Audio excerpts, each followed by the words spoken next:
Welcome to AISLB academy. ഞാൻ അജിത്.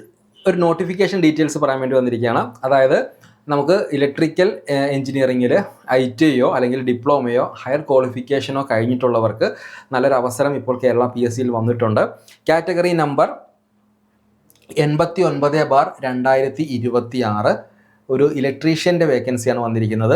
നമ്മുടെ ഇത് നടക്കുന്നത് Kerala state film development corporation ലിമിറ്റഡിലേക്കാണ് നിയമനം. പോസ്റ്റിൻ്റെ പേര് ഇലക്ട്രീഷ്യൻ എന്നാണ് കേട്ടോ. അപ്പോൾ അത് ITI ആണ് മിനിമം ക്വാളിഫിക്കേഷനായിട്ട് പറഞ്ഞിരിക്കുന്നത്.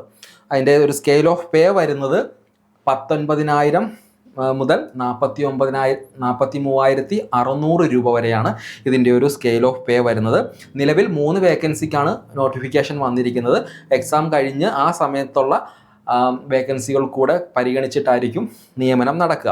അപ്പോൾ വേക്കൻസികളിൽ നിങ്ങൾ നോക്കേണ്ട കാര്യമില്ല. നിങ്ങളത് ഈ പറഞ്ഞ പോലെ നിങ്ങളുടേതായിട്ടുള്ളൊരു രീതിയിൽ പഠിച്ചു കഴിഞ്ഞാൽ ആർക്കാണെങ്കിലും ജോലി ലഭിക്കുന്നുള്ള കാര്യം ഉറപ്പാണ്.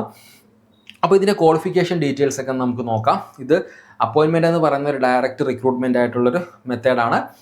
അതുകൂടാതെ ഏജ് ലിമിറ്റ് എന്ന് പറയുന്നത് 18 വയസ്സ് മുതൽ 40 വയസ്സ് വരെ ജനറൽ കാറ്റഗറിയും മറ്റുള്ള കാറ്റഗറിയിലുള്ളവർക്ക് അതനുസരിച്ചിട്ടുള്ള ഏജ് റിലാക്സേഷനും ലഭിക്കുന്നതാണ്.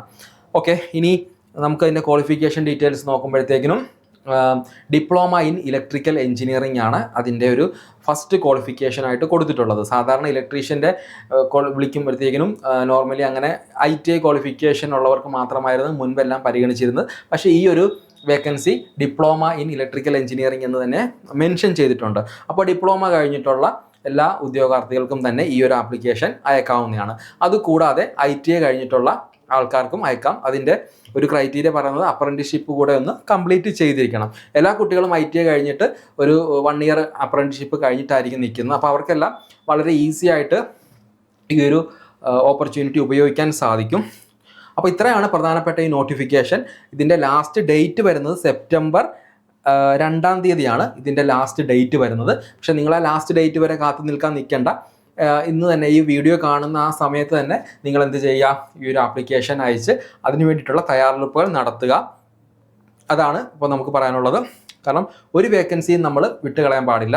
നമ്മൾ കാണുന്ന നമ്മുടെ മുമ്പിൽ നമ്മുടെ ക്വാളിഫിക്കേഷനുമായിട്ട് ബന്ധപ്പെട്ട് നിൽക്കുന്ന ഏതൊരു വേക്കൻസികൾ നമ്മൾ കണ്ടാലും അതെല്ലാം അപ്ലൈ ചെയ്ത് അതിന് തയ്യാറെടുക്കുന്നതാണ് ഏറ്റവും നല്ലൊരു കാര്യമെന്ന് പറയുന്നത്. അപ്പോൾ ഈ ഒരു കോഴ്സിലേക്കുള്ള കോഴ്സ് AISLB അക്കാഡമിയിൽ ആരംഭിച്ചിട്ടുണ്ട്. നിങ്ങൾക്ക് കോഴ്സിൻ്റെ കൂടുതൽ ഡീറ്റെയിൽസ് അറിയാനായി സ്ക്രീനിൽ കാണുന്ന നമ്പറിൽ ബന്ധപ്പെടുക. കൂടുതൽ വീഡിയോസിനായി AISLB യൂട്യൂബ് ചാനൽ സബ്സ്ക്രൈബ് ചെയ്യുക. മറ്റൊരു വീഡിയോയുമായി നമുക്ക് വീണ്ടും കാണാം. താങ്ക്